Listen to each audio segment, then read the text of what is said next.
règne vienne, que ta volonté soit faite sur la terre comme au ciel. Donnez-nous aujourd'hui notre pain de chaque jour. Pardonnez-nous nos offenses, comme nous pardonnons aussi à ceux qui nous ont offensés. Ne nous soumets pas à la tentation, mais délivre-nous du mal. Amen. Au nom du Père et du Fils et du Saint-Esprit. Amen.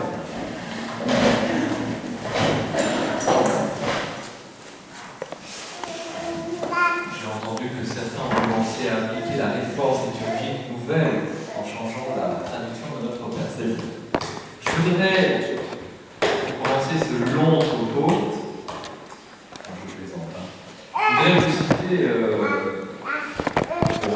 vais vous représenter un petit peu. Je vais vous citer la finale du journal d'un curé de campagne de Bernanos. Vous allez comprendre pourquoi. Avant, pour dire peut-être pour ceux avec qui on se connaît pas encore très bien, je suis Laurent, je suis dominicain, ça se voit. Je viens du couvent de Marseille et puis, pour vous dire un peu ce qui m'a amené dans ce groupe, Gabriel et Franck, outre le fait que je suis prêtre, c'est aussi des questions liées à la famille, des questions liées au mariage, toutes ces questions-là qui m'ont préoccupé beaucoup au cours de mes études, préoccupé dans le premier sens du terme, qui ont occupé mon esprit pendant mon travail, voilà, tout simplement, et qui m'a amené à passer 2 années à l'Institut Jean-Paul II à Rome pour travailler ces questions-là. Et j'ai travaillé particulièrement dans mon mémoire la grâce du sacrement de mariage dans les écrits de Jean-Paul II. C'est pour vous situer. Par ailleurs, les questions de l'éducation me concernent aussi pas mal, parce que maintenant je suis aumônier dans un établissement, l'école Lacordaire à Marseille, et l'école Lacordaire, voilà, qui est sous tutelle dominicaine. Et j'ai été aumônier déjà dans d'autres établissements, mais c'est la première fois que je suis comme prêtre. Voilà.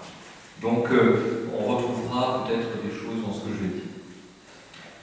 La première chose que je voulais vous dire plus personnellement aussi, c'est la joie que j'ai d'être avec vous aujourd'hui, mais même si sur Facebook je ne suis pas toujours très présent ces derniers temps, parce que j'ai eu une rentrée très longue et très difficile dans le sens de très chargé, c'est une joie pour moi de pouvoir mettre mon ministère à votre service, au service de ce groupe, et voilà, pour essayer de cheminer ensemble, même si je sais qu'il y a dans ce groupe différentes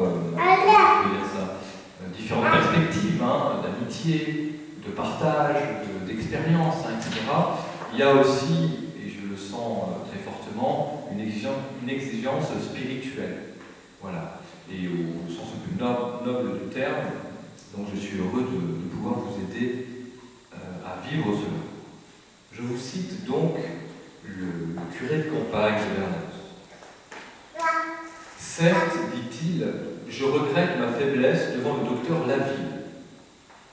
Je devrais avoir honte de ne sentir pourtant aucun remords, car enfin qualité ai-je pu donner d'un prêtre à cet homme si résolu, si ferme. N'importe, c'est fini. L'espèce de méfiance que j'avais de moi, de ma personne, vient de se dissiper, je crois, pour toujours. Cette lutte a pris fin. Je ne la comprends plus. Je suis réconcilié avec moi-même, avec cette pauvre dépouille. Il est plus facile qu'on le croit de se haïr. La grâce est de s'oublier. Mais si tout orgueil était mort en nous, la grâce des grâces serait de s'aimer humblement soi-même, comme n'importe lequel des membres souffrants de Jésus-Christ. Grandir dans la foi, c'est moi qui parle là, c'est, je crois, arriver un jour, peut-être au terme de notre vie, à pouvoir reprendre ces mots, alors, qui sont dans un langage aussi particulier, mais c'est vraiment ces dernières lignes.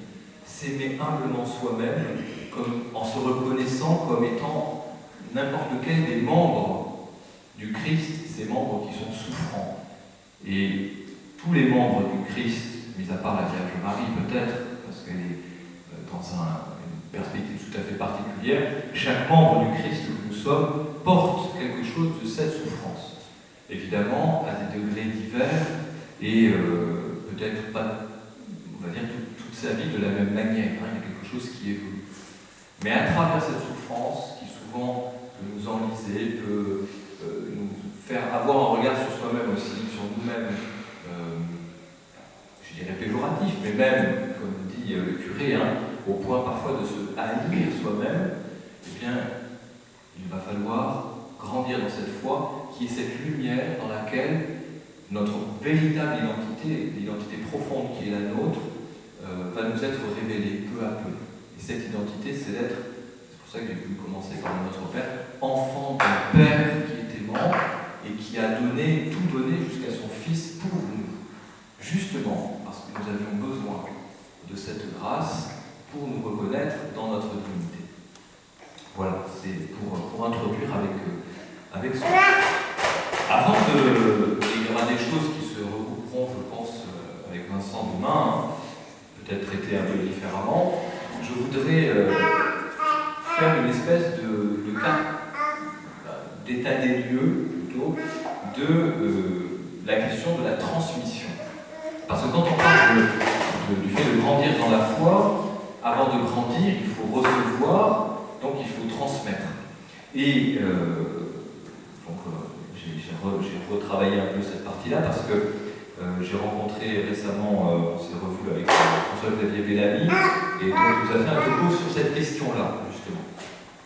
Il y a quelque chose aujourd'hui, me semble-t-il, qui est lié par la société et parfois par nous-mêmes, peut-être inconsciemment, c'est la place et l'importance de l'autorité.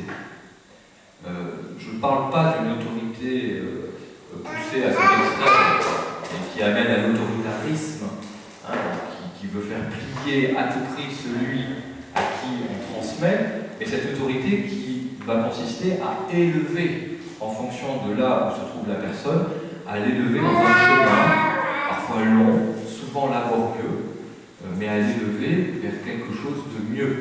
Et puisque là, il s'agit de grandir dans la foi, de transmettre, transmission de la foi, eh bien, à la découverte de cette foi, découverte toujours plus intérieure, et je vais y revenir tout à l'heure, peut-être à un passage aussi dans sa foi, qui va consister, on va dire, d'une foi que j'appellerais familiale au départ, tout ça nous le savons évidemment, à une foi qui va devenir personnelle et qui va orienter véritablement toute notre vie.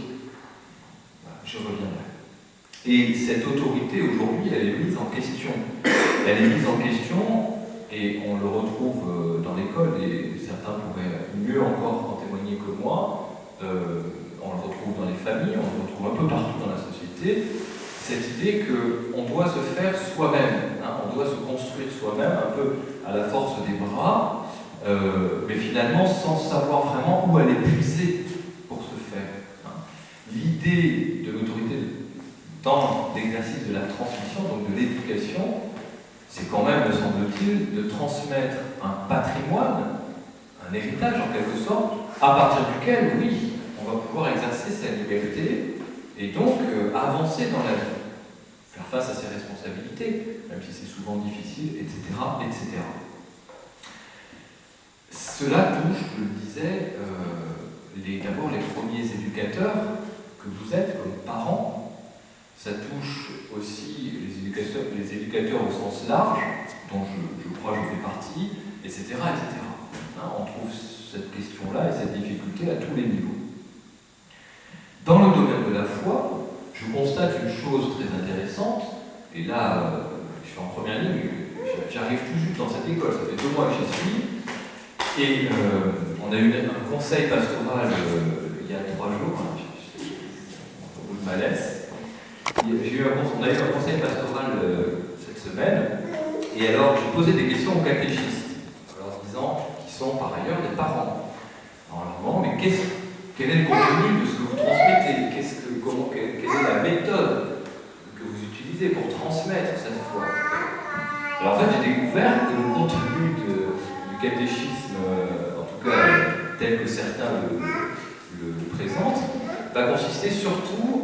commentaire de l'actualité.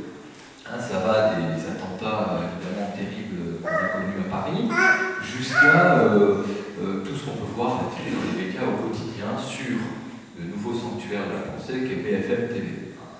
C'est l'œil dans lequel on va se reconnaître. Donc, je ne sais pas regarder BFM évidemment, mais on voit bien qu'il y a quelque chose. Alors, ça vient de cette idée, je l'ai compris, me semble-t-il, en creusant un petit peu dans les discussions, que tout en recevant quelque chose de la part de la société, tout n'est pas mauvais dans la société, en recevant d'abord de ma famille, de mes parents, en recevant aussi de l'Église, j'ai pu construire ma personnalité, ma personne, acquérir cette maturité, qui est le but de l'éducation, que cette liberté puisse être autonome vis-à-vis de ceux qui nous ont éduqués, et tout en vivant encore en acte, eh bien, comment pourrais-je imposer cela à mes enfants, à mes petits-enfants, ou aux enfants que j'ai au catéchisme?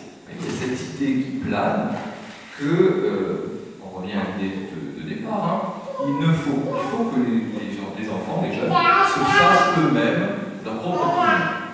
Combien de fois, et je suis prêtre depuis 3 ans, diacre depuis 4, et religieux depuis 10, donc je n'ai pas une très très grande expérience encore, mais quand même. Combien de fois je vois des parents arriver, frapper à la porte de l'aumônier, bonjour mon père, voilà on vient parce que le petit ou la petite voudrait recevoir le baptême, ou faire sa première communion, etc. etc. Alors pour le baptême, c'est des enfants qui ont 4 ans, 5 ans. Je pose toujours la question suivante, mais pourquoi est-ce que vous êtes croyant, pratiquant, pourquoi est-ce que vous n'avez pas pensé avant à transmettre ce qui est quand même peut-être le plus important de notre vie, c'est-à-dire l'image de Dieu, par le moyen de l'Église? Pourquoi? Eh bien, c'est toujours cette idée, le choix. Je veux lui laisser le choix. Le choix entre quoi? Si je considère que ce que j'ai reçu est le meilleur pour moi, ce qui m'a permis de me construire, ce qui m'a permis d'être l'homme ou la femme que je suis, avec tous les délais qu'on peut traîner évidemment, mais ça, c'est tout humain.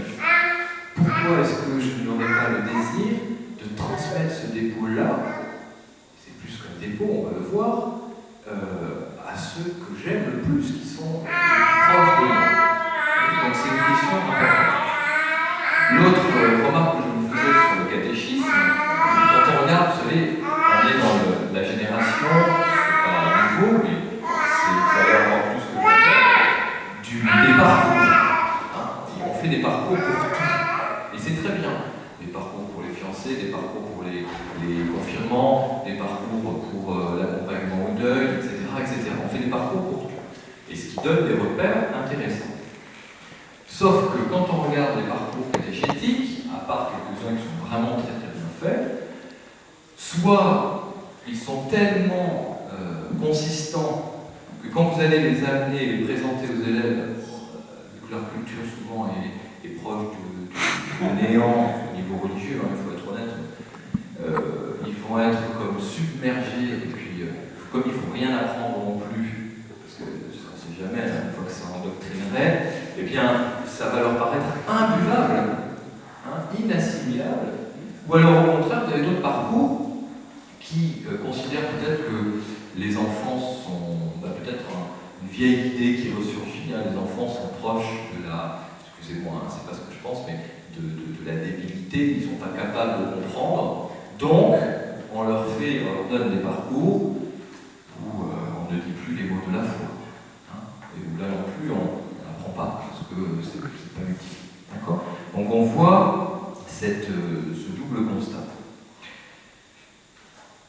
Par rapport à cela, la réponse, même si elle est facile à dire, pas toujours facile à vivre et à expérimenter, c'est, me semble-t-il, et là on commence à entrer vraiment dans le vif du sujet, de pouvoir... Une autre difficulté que je veux tout de suite aborder, c'est dans ce moment de la transmission, on va souvent partir de notre propre expérience, comme parents ou comme Et souvent, nous-mêmes, nous sommes en recherche de repères qui vont nous permettre d'avancer dans notre vie de foi. Et donc, si on n'est pas toujours très assuré, on va avoir cette difficulté pour transmettre. Alors, on change un petit peu par rapport à l'idée que j'évoquais tout à l'heure, mais avec cette idée, cette fois-ci, que si moi-même je ne suis pas assuré vraiment pleinement de ma foi, je vais avoir du mal à la transmettre. Alors ça, encore une fois, je crois que c'est une idée fausse. Donc les premiers éducateurs, les premiers qui transmettent, et ça on l'abordera je pense beaucoup demain, ce sont, évidemment vous savez mieux que moi, ce sont les parents. Et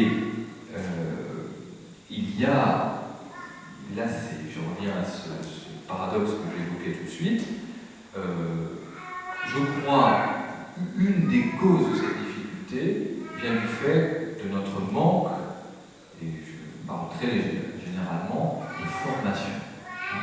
On a du mal à... Je pense à une discussion que j'ai eue très récemment, quelqu'un me disait, mais face à des contradicteurs, dans mon travail par exemple, face à mes contradicteurs, j'ai du mal à argumenter une pensée un peu théologique, entre guillemets, la pensée de ma foi, vous voyez. Face à mes contradicteurs, j'ai du mal même peut-être à faire comprendre un concept de la foi. On parlait de la Trinité tout à l'heure, c'est sûr que la Trinité, essayons de l'expliquer simplement à quelqu'un, c'est compliqué, c'est difficile. Parce que nous-mêmes, et je vous rassure, pour nous ça reste de toute façon un mystère, c'est-à-dire qu'on n'aura jamais l'intelligence complète en ce monde, mais peut-être qu'il faut qu'on travaille un peu davantage pour enrichir notre foi. Mais là, je suis encore, vous voyez, vous le sentez, je pense, encore très extérieur par rapport à se grandir dans la foi dont on parle. Là, j'en reste encore à un contenu.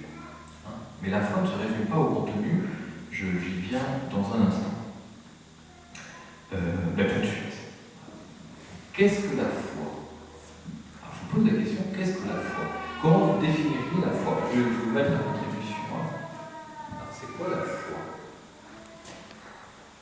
C'est un ressentiment. Allez-y. Je vais dire, non, je n'ai pas une théorie, en fait, c'est un ressenti profond lié à l'idée, on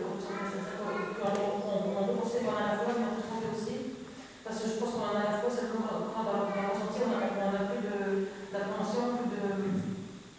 D'accord, donc ça serait. Quand on est serein et confiant, je pense qu'on a la foi à ce moment-là. D'accord, donc dans ce que vous dites, c'est qu'on va parler plutôt du côté de la partie subjective de la foi, c'est ce qu'elle peut provoquer en nous, mais un peu en contraste. On va voir que c'est en fait plus profond que ça encore. Alors, une autre définition de la foi.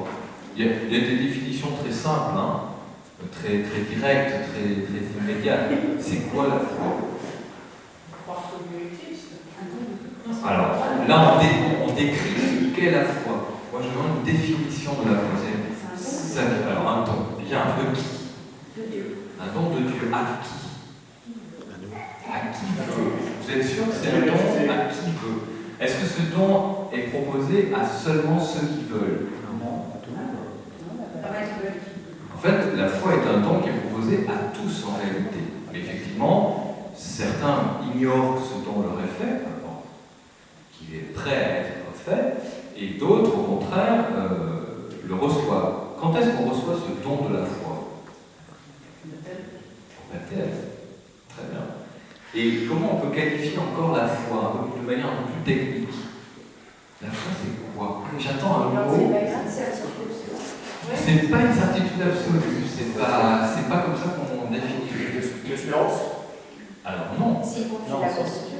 Alors, il y a la confiance, évidemment. Ça reste la confiance. Tout à fait, il y a la fidesse, effectivement. Mais techniquement, c'est une vertu. Alors, une vertu un peu spéciale, c'est une vertu théologale. Alors, qu'est-ce que c'est une vertu? Faire travailler, vous allez voir. C'est quoi une vertu? Alors, ceux qui ont fait du latin. Ah, voilà. C'est une dimension très importante. C'est une force. Alors, il y a une dimension dans la vertu, ça c'est très important, il faut toujours l'avoir en tête. Quand on vous parle de vertu dans la vie morale ou dans la vie théologale, et là déjà je spécifie quel type de vertu, de quel type de vertu il s'agit, il y a plusieurs types de vertus. Et là, la foi est une vertu théologale. Donc dans théologal, on reconnaît le terme théos, qui est Dieu. Donc c'est une vertu qui vient de Dieu. C'est un don de Dieu. Et la vertu de foi, elle ne peut venir que de Dieu. Ça c'est très important. Vous voyez, donc la part subjective de la foi, elle va commencer dans notre réception. C'est ce qu'on appelle l'acte de foi. Mais à l'origine, ce qui va permettre mon acte personnel de foi, quand je dis je crois en Dieu, etc., à l'origine, il y a un don qui va me permettre de faire cet acte de foi. Et le deuxième aspect très important, c'est que la vertu, et c'est le propre d'une vertu, elle se travaille, elle s'entretient. Alors, c'est une vertu théologale, donc c'est une vertu un peu particulière, puisqu'elle va agir en nous par la puissance de Dieu. Donc elle nous met en relation avec Dieu.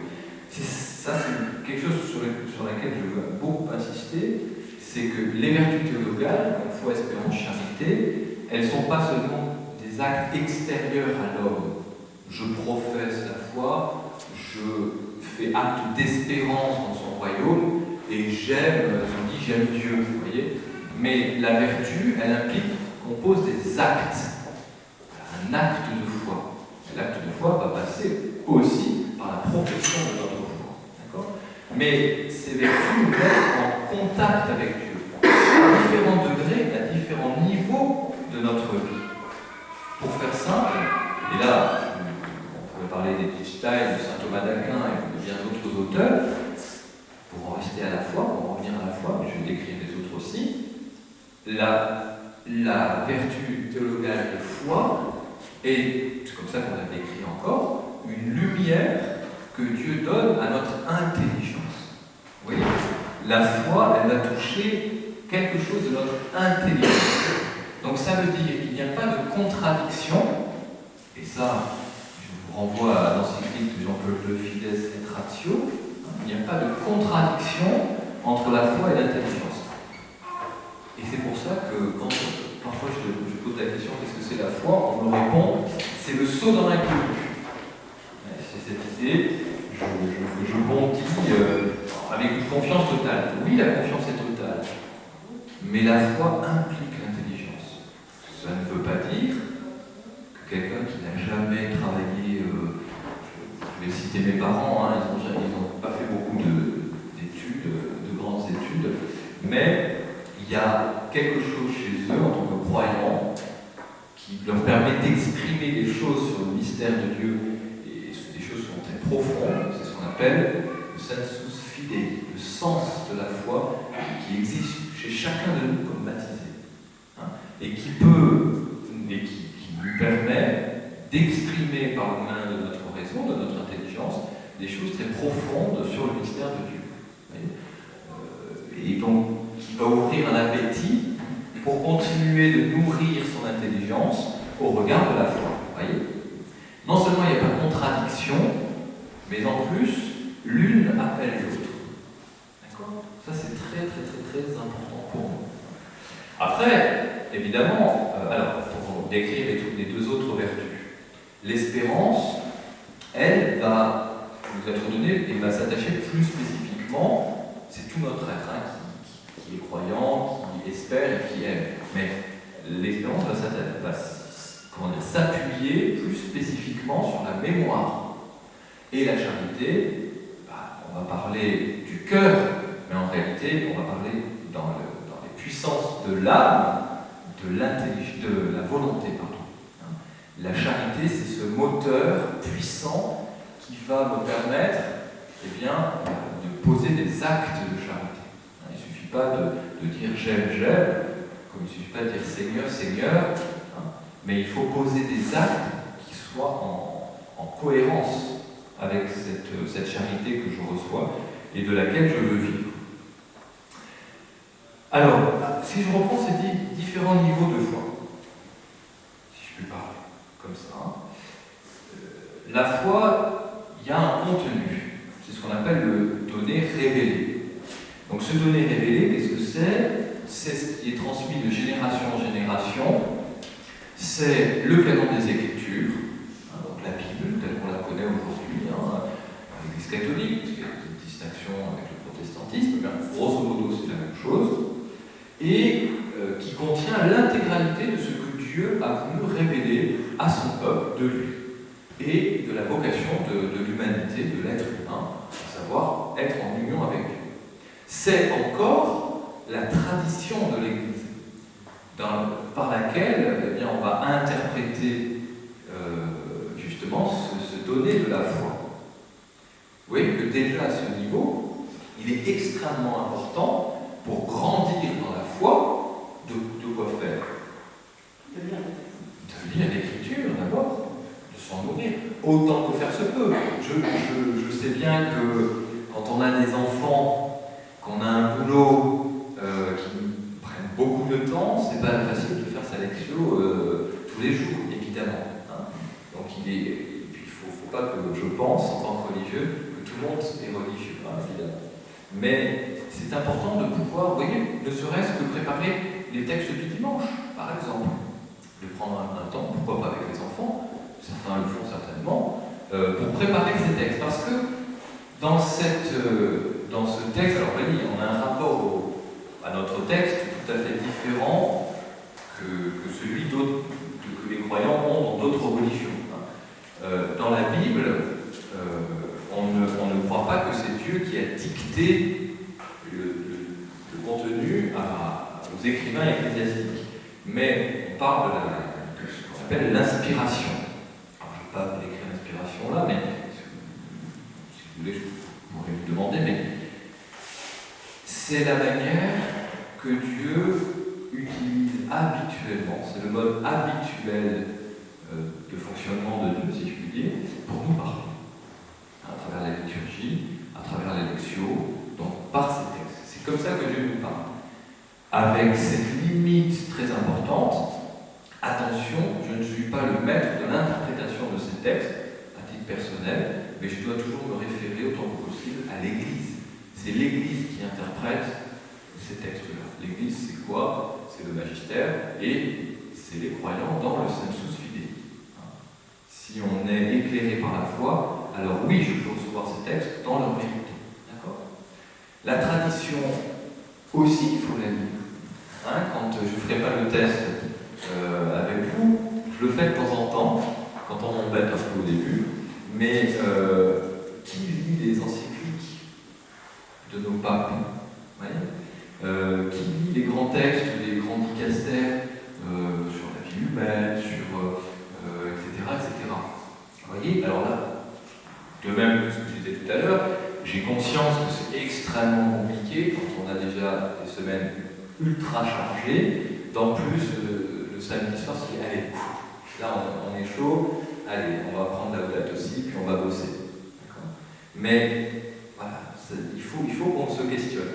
C'est le premier moyen, me semble-t-il, pour grandir dans cette foi. Ça veut dire qu'on va la nourrir du point de vue de notre intelligence. Et là, tout de suite, je réponds à une objection qui serait possible, quelle que soit notre intelligence. Vraiment.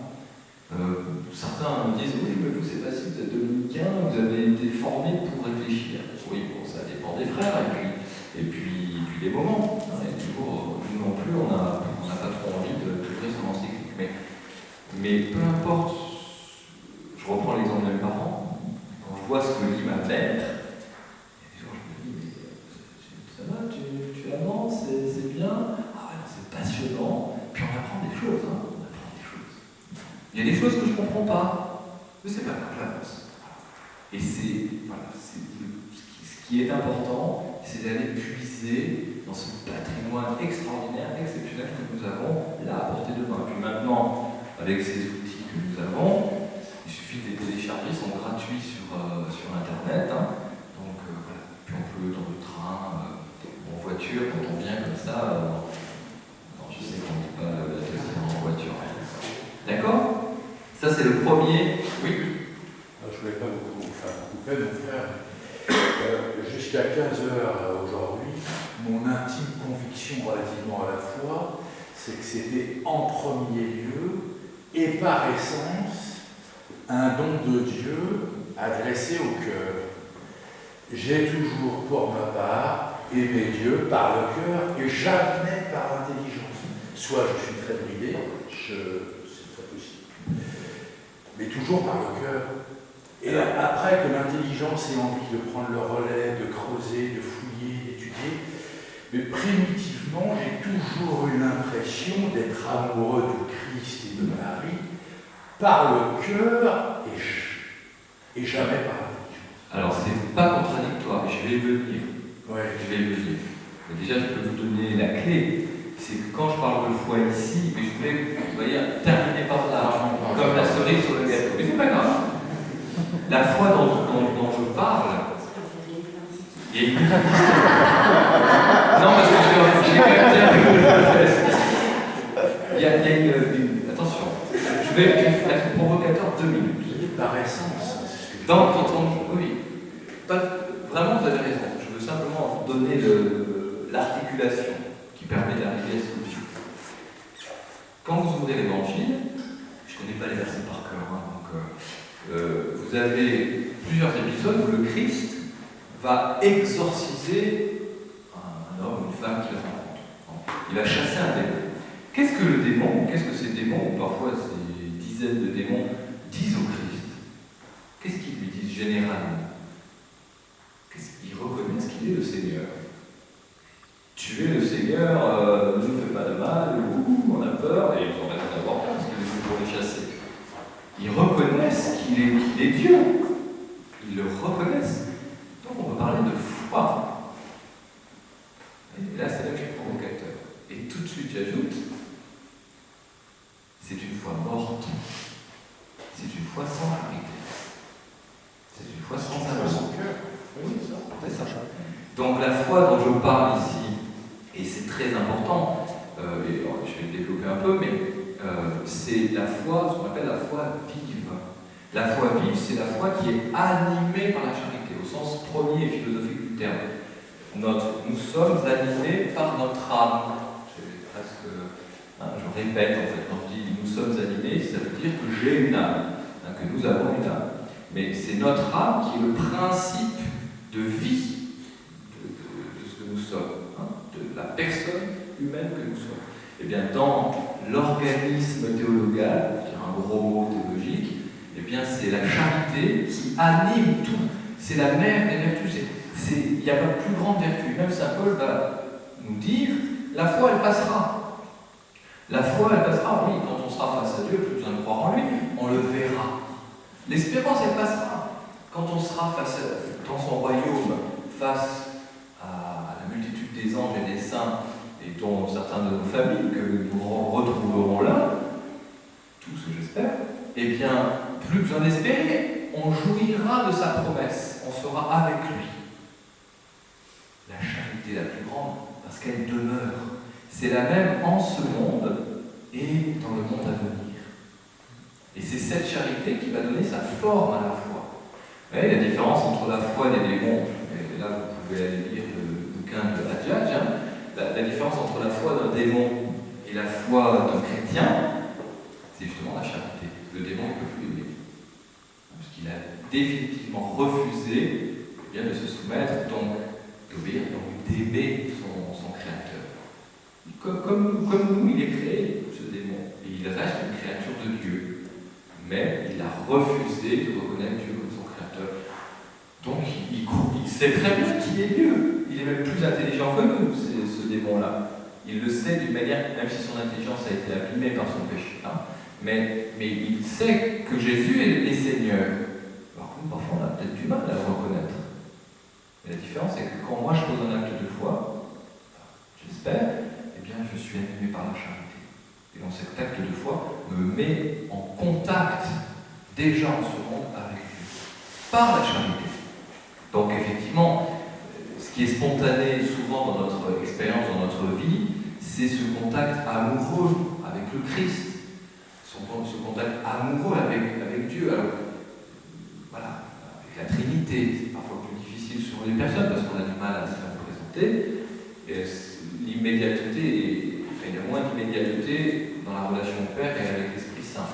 Mais c'est normal, le Christ a été envoyé pour prendre un visage qu'on voit. Qui me voit le Père, dit Jésus. Qui me voit le Père. Alors, ceci dit, on ne voit toujours pas Jésus. En tout cas, en face à face, encore. Mais on vit dans la foi de cette rencontre. Et déjà, cette foi-là, cette espérance-là de cette rencontre, eh bien, fait naître en nous cette charité. Tout est extrêmement lié. Il ne faut pas imaginer, je faisais une répartition tout à l'heure entre l'intelligence, la volonté, la mémoire. En fait, nous sommes une unité. Il ne faut pas trop partitionner. Il n'y a pas une partie de nous, on espère, la foi, là, c'est pas trop ça, et la charité, moyen. Normalement, elles doivent fonctionner ensemble, ces vertus.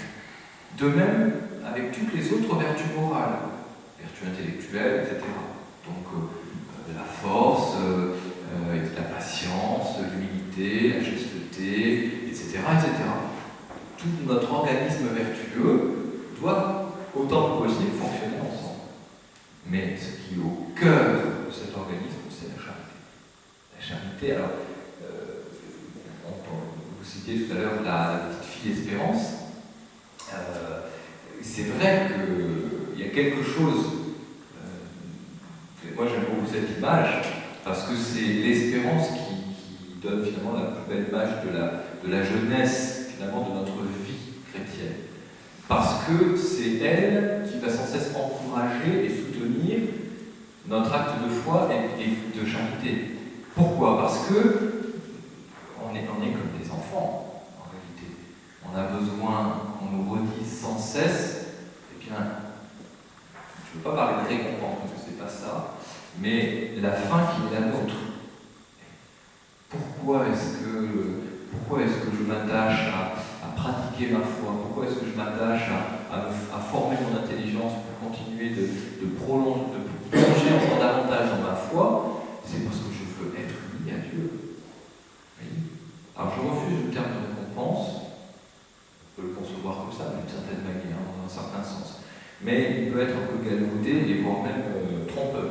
Donc je fais attention. Mais voilà, ça va? Alors, on va embobiner un peu. Le deuxième aspect à considérer dans la foi, j'en parlais tout à l'heure, je vais aller un peu plus vite, mais c'est l'acte personnel. L'acte personnel, l'acte de foi. Je crois.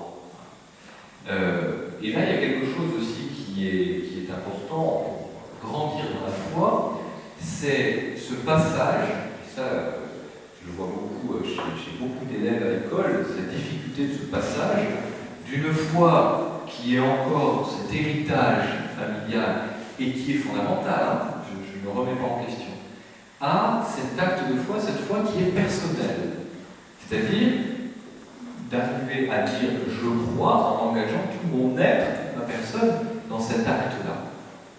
Et ce passage, et là il y a quelque chose de l'ordre du mystère qui se réalise dans la rencontre entre la personne et le Seigneur. Il y a quelque chose qui fait, alors ça peut passer par bien des chemins. Comme confesseur ou comme accompagnateur, je suis toujours émerveillé de voir la diversité des événements, des rencontres qui a pu permettre à quelqu'un de rencontrer le Christ. Ça peut être en étant au fond du trou à un moment donné où le Christ sauveur va venir et remet le coup. Ça peut être par une rencontre, ça peut être, et ça je peux en témoigner, par une préparation au mariage. J'ai préparé plusieurs couples récemment au mariage, notamment dans un groupe. Et il y avait un garçon qui n'était pas baptisé. Et bien à la fin de la préparation au mariage, on se dit, il est venu demander le baptême. Donc, il avait fait l'expérience du Christ, comment, ça c'est sa vie personnelle et intime, mais voilà, il y a des multitudes de situations qui peuvent nous permettre de faire cette rencontre. A contrario, ça ne veut pas dire si l'enfant ou nous-mêmes avons du mal à faire ce passage, à vivre ce passage, ça ne veut pas nécessairement dire qu'on n'a pas encore fait la rencontre avec le Christ. Il faut faire très attention au réciproque. Moi, je suis toujours très prudent. Il y a quelque chose du mystère de la liberté, de la volonté, et de Dieu, et de notre liberté, qui peut se résumer dans la rencontre de la parole entre la grâce et la nature. Et ça, je reviendrai. Oui. J'ai une question par rapport à ce que vous avez dit justement sur la foi, donc la grâce reçue au moment du baptême. Et est-ce que ça veut dire, parce que justement, bon, si vous prenez cet exemple-là de la personne qui a été baptisée après, c'est-à-dire que dans sa démarche même, avant même qu'il soit baptisé, on peut dire que cette personne-là n'a pas la foi, il a rencontré Christ et il n'a pas la foi. C'est ça que je trouve plus surprenant. Alors non, je ne dis pas ça. Je veux dire, si on dit qu'effectivement la foi est une grâce qui est donnée au moment du baptême. Oui, mais il y a la grâce sanctifiante, si vous voulez. C'est-à-dire que le Seigneur va donner une espèce de, ce que je pourrais appeler la plénitude de la foi là. Mais il a déjà donné des grâces préparées, à tel point, je prends un exemple un peu caricatural, qu'à l'école, en tout cas nos écoles à nous, prêtres et futurs prêtres, quand un catéchumène qui n'est pas baptisé, donc, parce que les catéchumènes meurent pendant son catéchuménat, eh bien, on considère, comme il était déjà, on appelle ça le désir, donc on va pouvoir lui administrer, lui procurer des obsèques chrétiennes, vous voyez, bon. Donc, il faut toujours séparer, c'est jamais aussi net que ça. Le Seigneur prépare les cœurs, vous voyez, mais il y a un moment donné, il va donner totalement parce que la personne demande, et que l'Église va être le moyen moyen habituel, je vais préciser une chose tout de suite après, par lequel Dieu peut se donner à nous. Après, Dieu est Dieu. Il est plus grand que les sacrements, il est plus grand que l'Église. Et il peut donner déjà quelque chose de lui à qui il veut. Je vous fais remarquer une chose. Quand vous ouvrez je vais essayer de voir si c'est le cas là. Quand vous ouvrez vos encycliques, alors il y a des encycliques qui sont plus spécialement pour le peuple chrétien. Mais beaucoup d'encycliques commencent par révérer les frères dans la foi, les évêques, les prêtres, les laïcs, et aux hommes et femmes de bonne volonté. Et hommes et femmes de bonne volonté, ça désigne, depuis Vatican II, dans lequel on a un peu formalisé cela, ça désigne tout homme et toute femme en dehors de la foi chrétienne qui vivent selon, on va dire, le bien, selon la vérité, selon la justice, selon le beau, etc. etc. Et donc, pourquoi c'est important ? Parce que le Seigneur peut donner de ces lumières qui appartiennent aux lumières de la foi à qui il veut, quand il veut. Et il donne déjà comme préparation à celui qui va faire ce chemin. Évidemment. Quand je donne ces déterminations-là, j'ai l'impression d'être un peu serré dans ma description. En réalité, c'est parce que je suis justement descriptif. Il ne faut pas, après, dans l'expérience concrète des gens, c'est beaucoup plus diffus que ce que je décris. D'accord ? Ok ? Alors,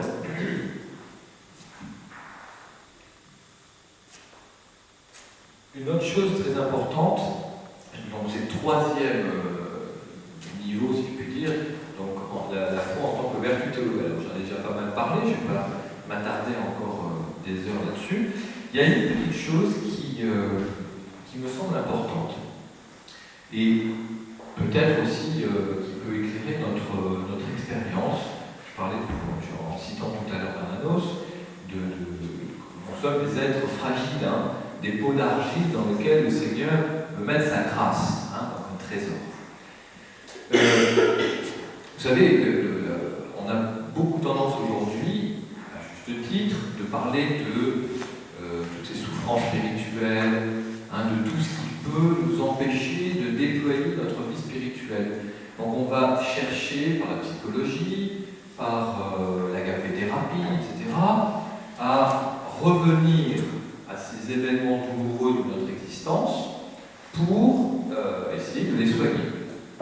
Et nos problèmes, je ne dis pas que on oublie quand même de dire, et même si on n'en a pas conscience, c'est peut-être pour ça qu'on oublie de le dire, qu'il y a avant ces faits-là qui peut-être nous touchent, il y a quelque chose d'encore plus primordial. Il y a ce contact unique que nous avons avec Dieu, qui est personnel, absolument personnel, parce qu'avant même que nous soyons marqués par ces souffrances-là, Dieu nous a créés. Dieu, en créant notre âme, a instauré une relation avec nous. Il est notre créateur, notre sauveur, mais il est notre créateur, avec l'aide et le secours de nos parents, évidemment. Mais il est le premier avec qui, si je puis dire, nous sommes en relation. Oui. Et donc, du point de vue de la foi et de la vertu théologale, de foi, il me semble qu'il est important de ne pas oublier que ce don, il est préparé, et ça répond aussi à votre question, dès l'origine, nous sommes faits pour croire, en fait. Nous sommes faits pour croire. Alors, si on a du mal à s'en convaincre, il suffit d'aller voir toutes les études qui sont faites sur l'homme religieux dans tous les temps, dans tous les lieux, depuis les bons hommes qui taillent leurs mains dans les cavernes, ou les formes de bisons, etc. C'est pas simplement pour dire c'est dessiné, etc. Il y a une dimension religieuse. L'homme est un être religieux. Alors après, on peut chercher longtemps, parfois, quel sens donner à ma religiosité.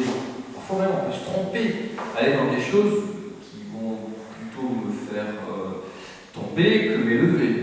Mais profondément, Dieu a mis en nous un désir fondamental, c'est d'être unis à lui. C'est d'être unis à lui. Et la foi, en ce sens, et c'est pour ça que c'est une vertu que Dieu donne, c'est quelque chose qu'il donne, parce qu'il veut permettre à chacun d'assurer cette union, si je puis dire. Après, il va falloir le déployer. Ça, on va voir. D'accord ? Alors, je voulais... C'est pas bien, je vais m'auto-citer, mais bon, c'est pas grave. Parce que je me suis dit que ça répond bien ce que je voulais dire. Est-ce que ça va ? Ça vous paraît peut-être un peu lointain par rapport au thème ? Non, ça va ? Alors, je parle de ces préliminaires-là parce que, et que je veux déployer un peu par touche, parce que je peux me contenter de dire, voilà, on va revenir dans la foi, je vais faire ça, c'est super, on le fait, et maintenant on go en avant, on sera tous des saints dans 3 semaines. Là, je vous mentirais. Oui, ce serait sympa, mais non. On sait que ça ne marche pas comme ça. Donc, il est important pour moi d'essayer de vous montrer pourquoi il faut faire ça. D'accord ? Alors, bon, bien, il y a des choses que je disais. Il y a une petite chose une autre chose qui est très, très importante,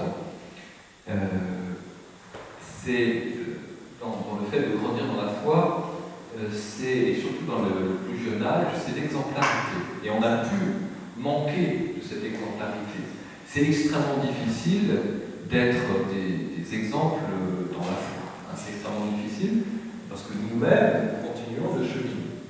Je prends un exemple qui m'avait frappé, beaucoup frappé, et qui va être évident pour tous.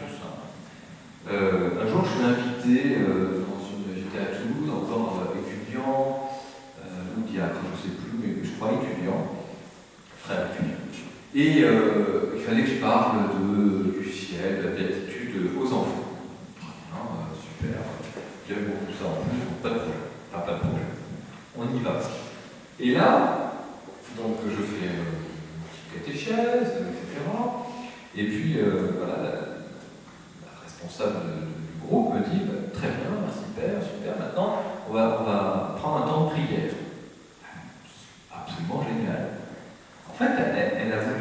introduire le temps de prière par une petite présentation de la prière qu'on allait vivre ensemble. En fait, on a passé, mon topo, ça a duré 20 minutes, hein. C'est une catéchèse pour les enfants. 20 minutes, une demi-heure, je sais. Elle a parlé 20 minutes de la prière. C'était magnifique. C'était splendide. Enfin, voilà, une femme de prière, de foi, qui témoignait un peu de cette prière et qui avait envie, le désir vraiment de communiquer ce désir-là à ses enfants. Et au final, l'heure était quasiment terminée, on a prié 1 minute 30. Vous voyez le problème? C'est-à-dire que c'est bien de parler de la prière, c'est bien de développer, je prends l'exemple de la prière, mais on peut faire des grands discours pendant des heures, des années, des siècles même, sur la vie intérieure, sur le fait de grandir dans la foi. Après, il faut se mettre au boulot, si je puis dire. C'est-à-dire qu'il va falloir, et là en l'occurrence, ça aurait été très bien, c'est-à-dire maintenant les enfants, nous allons prier, et puis on serait allé prier, et on aurait prié un vrai moment. Pour dire que l'exemplarité est absolument essentielle, et qu'en même temps, elle est difficile. Dans cette exemplarité,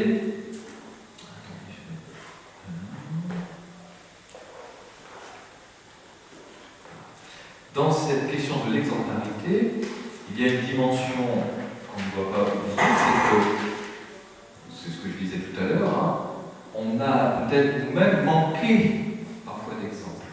Hein, il peut arriver qu'on soit en difficulté d'être exemplaire justement parce qu'on a manqué d'exemples. Hein, là, j'ai fait une conférence il y a peu de temps sur la paternité.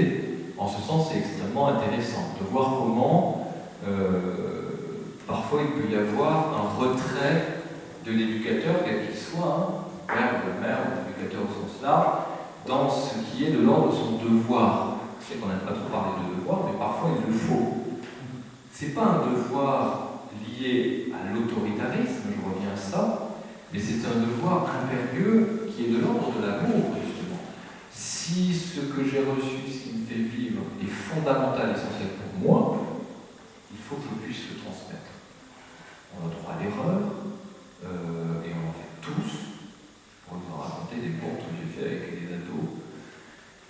Et je vais vous en raconter tout de suite. J'allais dire, le père, vraiment c'est hallucinant, vous êtes bête. Je savais plus c'est ça. Mais, du coup, je sais plus. Alors, l'anecdote, du coup, ça va pour remettre le film. J'étais avec les quatrièmes. Bon, voilà, j'ai le petit groupe qui arrive. On allait, je ne sais plus si c'était la messe ou la petite en prière, peu importe. Et puis, bonjour à Théo, bonjour Hugo, bonjour Juliette. Ça va? Oui, ça va. Ok. Mais t'es sûr, ça va? Ah oui, mais pourquoi? Je sais pas, tu as plein de boutons. En fait, c'est normal. Voilà. Vous voyez, oui. Mais je sais, mais j'étais pris dans le truc, voilà. Et le même jour, alors là, j'étais démonté complètement dans la honte et tout. Il y a une personne qui arrive, ne me semblait pas l'avoir déjà vu dans la classe, mais pas très grande comme les élèves. Je dis bonjour, et toi, comment tu t'appelles? Oui, bonjour, moi je suis madame, je sais plus quoi, je suis éducatrice spécialisée. Voilà. Donc le futur père, il était mort de honte, c'est vrai que je n'avais pas allumé le temps de prière, c'était pas possible. Bon, je ne savais pas comment faire pour récupérer. Bon, la pauvre Juliette, elle était. Donc ça peut arriver à tout le monde. Hein. Voilà. Bon. Alors, voilà. Je reviens dans cette question de l'exemplarité à une relation très à la fois essentielle et assez difficile parfois à expliciter, à exprimer, entre la grâce que Dieu nous fait, parce qu'au fond, c'est ça que nous comprenons, c'est que par nos propres forces, il est bien difficile de vivre dans la foi, il est bien difficile de vivre dans la fidélité à cette foi, la fidélité surtout à quelqu'un. C'est là où je veux en venir, c'est que la foi, c'est une relation, je vous disais, à quelqu'un. Donc, il ne s'agit pas simplement, ce n'est pas un exercice. Voilà, moi je crois, tous les dimanches, je dis le credo à la messe. Et ça veut dire je me rappelle même plus des paroles. Mais il ne suffit pas, ce n'est pas un simple exercice de récitation comme on réciterait un poème ou des versets de Virgile et d'autres, mais il s'agit d'une relation à quelqu'un, à ce Dieu Trinité dans lequel nous croyons, qui est Père, Fils et Esprit Saint. Et cette relation, elle va être source pour nous de grâce. Et donc, il y a cette rencontre entre la grâce de Dieu et notre nature. Autrement dit, entre la volonté de Dieu et notre propre volonté, notre liberté. Alors, c'est un champ qui s'ouvre énorme, on ne peut pas traiter comme ça en quelques minutes, mais qui est fondamental dans cette expérience de la foi qui continue de croître, qui s'approfondit et qui grandit. Et pourquoi je l'évoque cela? Parce que je parlais de nourrir son intelligence, je parlais, etc. Il faut nourrir sa foi par le moyen de la charité, pour reprendre ce que je disais tout à l'heure.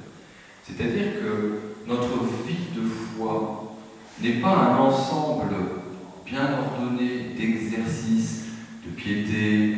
Moi, je suis un bon croyant. Tous les jours, j'ai mes 2 heures d'oraison. Je dis mon rosaire en entier. Je vais à la messe, mais je vais 2 fois, c'est jamais, peut-être que, etc., etc. Évidemment, c'est fondamental tout ça. Peut-être pas les 2 heures d'oraison par jour, mais ça dépend de notre état de vie, évidemment. Mais ce qui est fondamental, c'est que ce que je vis dans les exercices concrets de ma foi devienne une véritable nourriture pour toute ma vie. Encore une fois, ça ne veut pas dire que, du point de vue de ma liberté, de ma personne, je ne vais pas rencontrer les mêmes difficultés. Je rencontre les mêmes difficultés qu'avant, mais peu à peu, on va apprendre à les vivre différemment. Je sais que c'est extrêmement facile ce que je dis là, et ça demande du temps, ça va se déployer. Mais on va les vivre différemment dans la mesure où, justement, on va reconnaître qu'au milieu de ces difficultés, et ça c'est le cœur de la vie chrétienne, le Christ va pouvoir agir. Là, j'élargis la parole de saint Paul, là, lui il dit, là où le péché a abondé, la grâce a surabondé. Alors moi j'ai élargi un peu ça en disant, là où finalement notre faiblesse nous fait parfois succomber, on en a marre, on est las, et même parfois plus que ça, et bien par la foi, peu à peu, le Christ va pouvoir déployer sa force, parce qu'il est le vivant, il est le ressuscité, il est notre Seigneur, par le don de sa grâce. Et encore une fois, ça va passer par cet acte de foi vive, qui est donc animé par la charité, et qui va impliquer de ma part bien une véritable relation. Je prends beaucoup avec les jeunes l'image de l'amitié. On pourrait parler d'autres types de relations, mais l'image de l'amitié.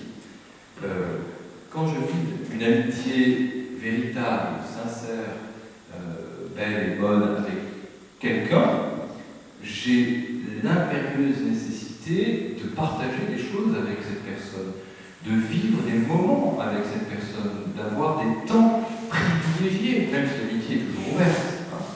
Mais j'ai besoin, de toute façon, mon Dieu, il n'est pas qu'à moi, ça on le sait. Mais j'ai besoin de ce contact avec mes amis. Eh bien, il en va de même dans notre relation à Dieu, que ce ne soit plus seulement peut-être une relation un peu formelle. Voilà, tous les jours je dis mon Notre Père et 2 jours c'est le Marie.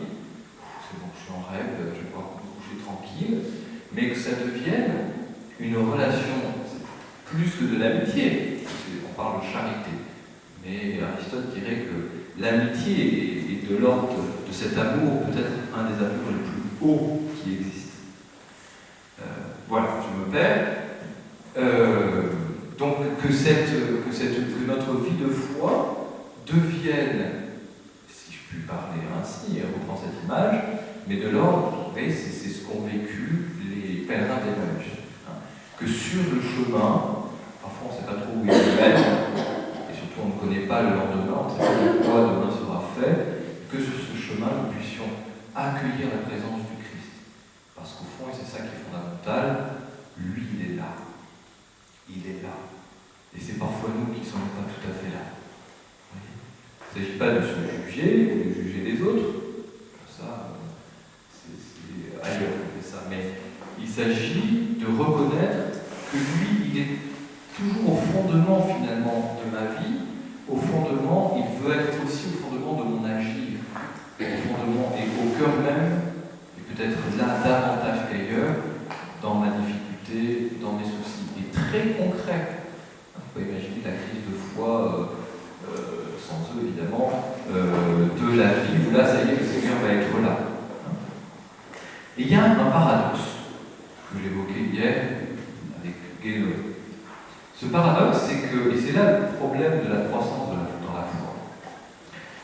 Dans les accompagnements que je fais, souvent, je constate que, surtout chez les nouveaux convertis, il y a au début, et moi je suis revenu à la fois après une adolescence un peu trouble, donc je vous rassure, je vois aussi ce que c'est à titre personnel. On a une espèce d'exaltation qui va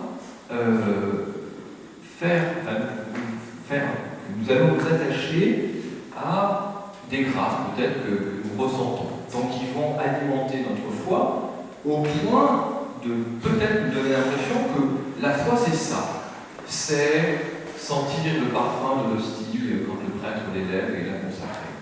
Un parfum de rose, c'est éprouver une joie profonde et intense quand je viens de recevoir le sacrement de pardon ou quand je viens de communier, sentant presque la chaleur et l'amour de Dieu qui descend en moi. Je ne lis pas tout seul, je l'écris. C'est ressentir une paix profonde au milieu d'une turbulence. Bon, voilà, on a ici quelques signes de l'Esprit Saint, évidemment. Et puis d'un coup, on s'active, on trouve des moments de prière comme jamais on en a trouvé, on va à la messe, on tombe, on peut faire ce peu, parce que tous les jours dans la semaine, c'est magnifique. On fait oraison presque 3 quarts d'heure tous les jours, c'est extraordinaire. Et tout à coup, le désert. Plus rien. Plus d'odeur, plus de sensations, plus d'oraison. Alors, ça fait combien de temps ? 30 secondes. Interminable. C'est tout à coup, plus rien. Alors, bon, qu'est-ce qu'on fait ? On va voir un prêtre. Ben, voilà ce qui m'arrive, je suis désespéré. Ça allait super bien dans ma vie de foi, et tout à coup, j'ai l'impression que le bon Dieu a fait 3 pas en arrière et qu'il m'a dit, il y a un truc, parce que moi je veux être avec lui, mais alors on parle un petit peu, on essaie de connaître un peu le parcours de la personne, en tout cas ce qu'elle veut bien en dire, en partager, dans le respect de ce qui est son cœur. Et on découvre qu'en réalité, et c'est là le paradoxe, alors avant de donner la clé de ce paradoxe, le deuxième terme, je voudrais prendre une image. Je suis désolé, hein, j'ai une redite de la discussion d'hier soir. On ne vendrait pas la bûche. Voilà. Question. Dans ce monde physique, matériel, quelle est la source de la lumière? C'est facile, hein? Alors, la source naturelle. La source naturelle de la lumière. Le soleil. Le soleil. Sans le soleil, nous le savons, on voit que c'est plus gris, et même la nuit, on ne voit plus rien. À tel point même qu'on ne distingue plus rien. La nuit, on ne voit plus rien. Pardon ? Alors, il peut y avoir la lune, c'est vrai. Mais la lune, elle est éclairée par la lumière du soleil. Elle est éclairée par le soleil. Voilà. Alors, paradoxe, qu'est-ce qu'il se passe si vous fixez le soleil? Vous regardez le soleil. On ne voit plus rien. Plus rien, on ne fait plus même, on perd la vue définitivement. Avec le feu, voilà. Ce paradoxe, même si c'est une analogie lointaine, hein, mais c'est une analogie quand même intéressante, il en va un peu de même, donc, dans notre relation à Dieu, dans notre vie de foi, sans faire de chacun de ceux qui vivent cette espèce entre guillemets, de passage dans le désert de leur foi, tous les Saint Jean de la Croix et les Thérèse d'Avila, il n'empêche que ce paradoxe, on le retrouve. Dans un premier temps, Dieu va agir avec nous comme un père avec son enfant. Il va attirer notre attention. Donc par des grâces qu'on appelle des grâces actuelles. On va sentir l'odeur du rose quand le prêtre lève le calice. Voilà, par exemple. Ça peut arriver. Ou d'autres choses. Hein. Et il y a un moment donné, il a provoqué notre attention. On s'apprend. Attention, je ne décris pas forcément quelque chose qui est universel, mais qui peut se rencontrer. Et qui va nous amener à quelque chose qui est très important pour notre vie de foi, et donc dans cette croissance de la foi. Et ça, c'est universel. Quand on s'approche de Dieu, quand on considère qui est Dieu par rapport à nous, il est immensément plus grand que nous. Hein? On dit que l'homme et la femme sont créés à l'image et à la ressemblance de Dieu. C'est vrai. Mais si on considère la dissemblance, elle est encore plus grande. Parce que nous ne sommes pas Dieu, nous ne le serons jamais, tout en étant divinisés un jour. Alors, je reviens à quelque chose de simple. Quand on s'approche de Dieu dans notre vie de foi, dans notre vie de prière, se passe pour nos sens, pour même notre intelligence et même notre âme, qui pourtant est faite pour Dieu, mais elle ne peut pas l'accueillir encore tel qu'il est aujourd'hui en ce monde, un éblouissement. Et c'est Edith Stein qui, pour moi, donne vraiment l'éclairage, si je puis dire, sur cela. C'est-à-dire que souvent on va considérer que c'est une absence de présence divine, l'absence de Dieu qui provoque cette obscurité dans ma vie de foi, dans ma vie de prière. Et en réalité, c'est tout le contraire, c'est un excès de lumière, puisqu'on s'approche de Dieu, en quelque sorte. Lumière de la foi, de sa présence, la présence de son être. Et comme nous ne sommes pas encore en mesure, parce qu'il ne nous a pas encore transformés par sa grâce totalement pour entrer dans la gloire, de le recevoir et de le voir tel qu'il est, eh bien, on éprouve cet obscurcissement. Hein, ce que Saint Jean de la Croix appelle, dans la vie mystique, la nuit obscure. Encore une fois, c'est pas parce qu'on ne sent rien dans la prière d'un coup on peut dire qu'on est à la 7e demeure de Thérèse d'Avila, hein, pour ceux qui connaissent. D'accord ? C'est pas ça. C'est pour dire que dans le progrès de la foi, il y a, et là je vais évoquer une figure de sainteté que j'aime beaucoup, il y a dans l'acte de foi ultimement quelque chose presque d'absurde en réalité. Hein? Sainte Thérèse de Lisieux, à la fin de Sainte Thérèse de l'Enfant Jésus, à la fin de sa vie, en réalité c'est presque un acte de foi pur qu'elle pose. Elle n'a quasiment plus aucune assurance par les sens, j'entends, par l'expérience de la présence de Dieu. Et pourtant elle croit. Et cet acte de foi est l'acte le plus parfait qui soit en réalité. D'accord ? Ça ne veut pas dire qu'il ne faut pas demander au Seigneur parfois, Seigneur, fais-moi un petit signe, etc. Bien sûr.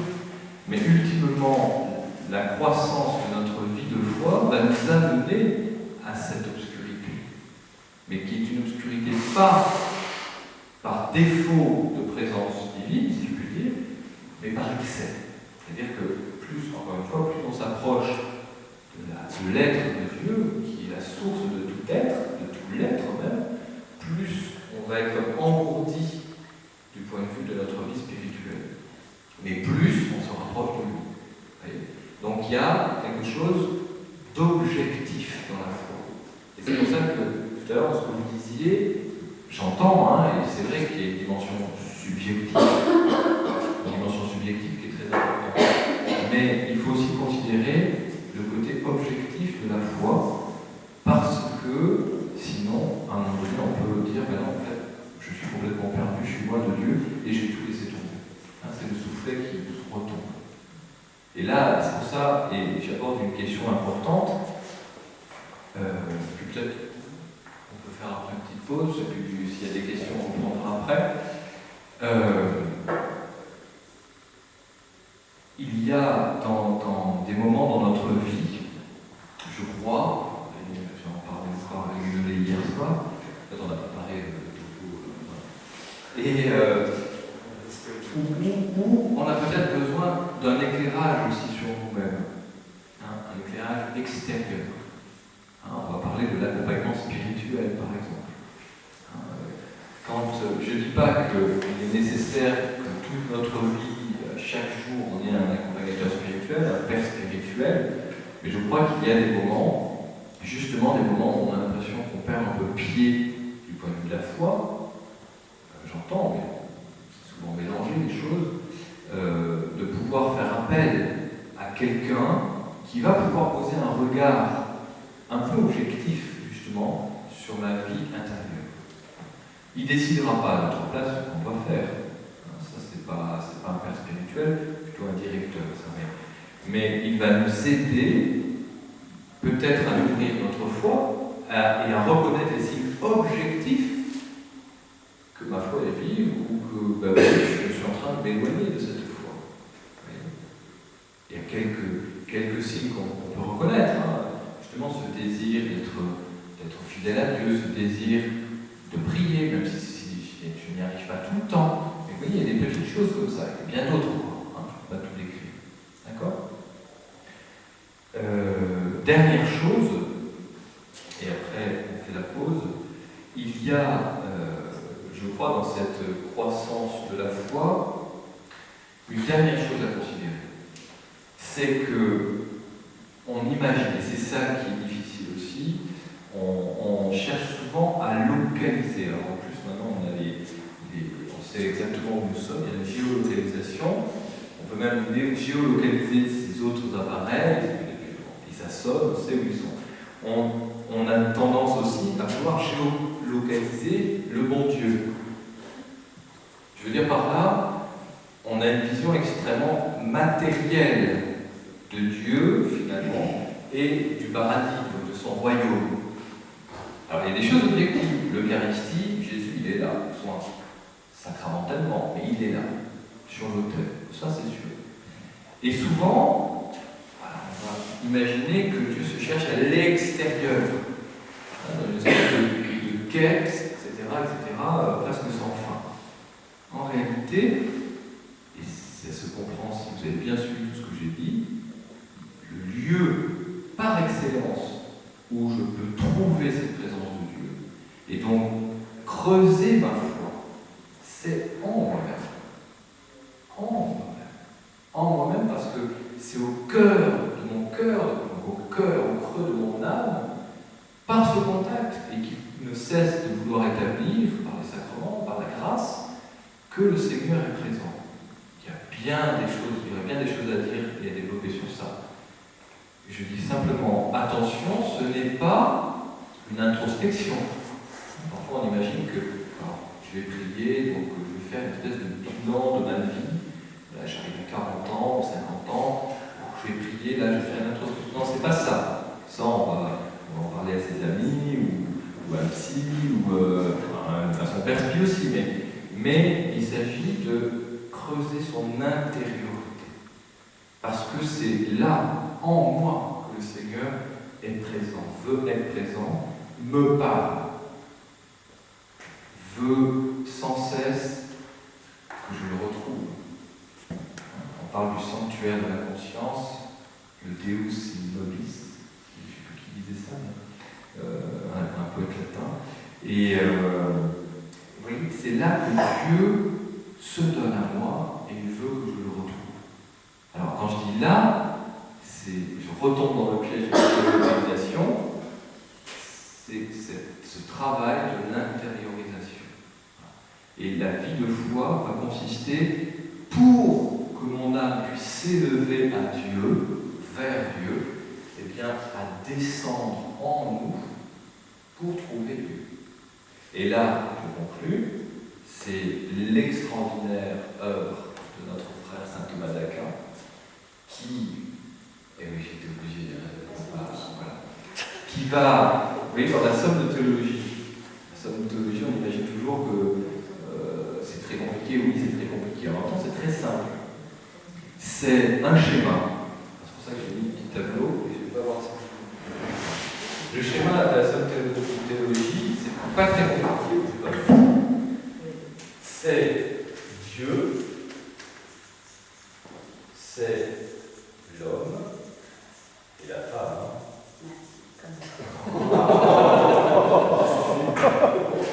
J'ai dit ça parce que j'ai pas bien dans la hache, souvent ça fait joli. C'est ça la somme de théologie. Mais qu'est-ce qu'il nous dit? Alors, il fait une partie sur Dieu. Alors, qui est Dieu, sa nature, son œuvre.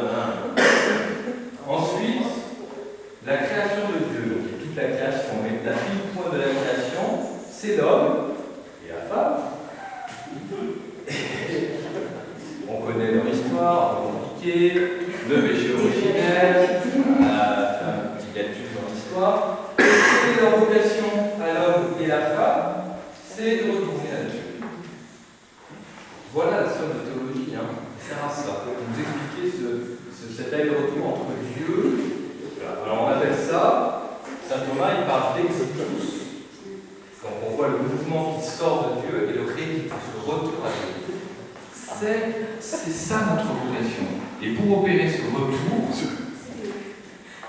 qui est extraordinaire, c'est que Dieu, en se donnant à nous, par son Fils, et là le sacrement de l'Eucharistie montre et le signe vraiment de ce don qui va jusqu'au cœur de notre être, eh bien Dieu va réaliser cette œuvre, va commencer à réaliser dans cette vie en nous, sans imaginer quelque chose d'extérieur. D'accord? D'où l'image, moi j'aime beaucoup, je termine vraiment par là, je vous promets. Vous savez ce que ça veut dire? Pardon, vous savez que quand un frère communique un signe, c'est OP. Vous savez ce que ça veut dire? Aussi. On papote. Donc les deux chiens bien. Alors, oubliez ça, parce qu'en plus, c'est pas bien. Ordre des prêcheurs. Alors, oui, Catherine de Sienne, j'ai entendu heureusement le nom tout à l'heure, que j'aime aussi beaucoup. Catherine de Sienne, elle parlait, alors je suis plutôt avec Catherine que Thérèse de Château, moi ça ne va pas. Je ne suis pas fait pour la vie de Château, je suis plutôt là pour la vie de Cellule. Et Thérèse Catherine de Sienne, elle parlait de cellules intérieures. Cellules au sens monastique du terme. Alors, peut-être que les religieux se sont plus concernés que ceux qui ne le sont pas, mais je trouve que l'image est belle. C'est le lieu, moi j'imagine comme ça, je le dis perso, hein, j'imagine ce lieu hyper confortable. Vous savez, imaginez ce lieu où vous aimez vous poser pour lire, pour écouter la liturgie, je n'en sais rien. C'est ce lieu-là que Dieu crée en nous. C'est notre cellule intérieure.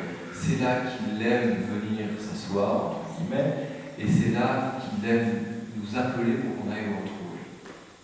Alors, à nous de creuser ce désir, cette joie, de rentrer dans cette cellule et de découvrir la joie d'être dans sa présence. Voilà, très brièvement et un peu de manière désordonnée, je me reconnais, voilà ce que je voulais vous dire aujourd'hui. C'est fini? Petite pause et... Oui, enfin, c'est fini. Je pose la question. C'est la première partie, première sous-partie.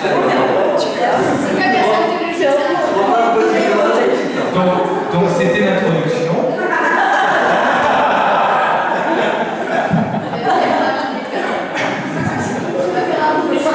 Si vous voulez, alors deux solutions, je vous laisse le choix, soit on enchaîne tout de suite avec les questions, soit on fait une petite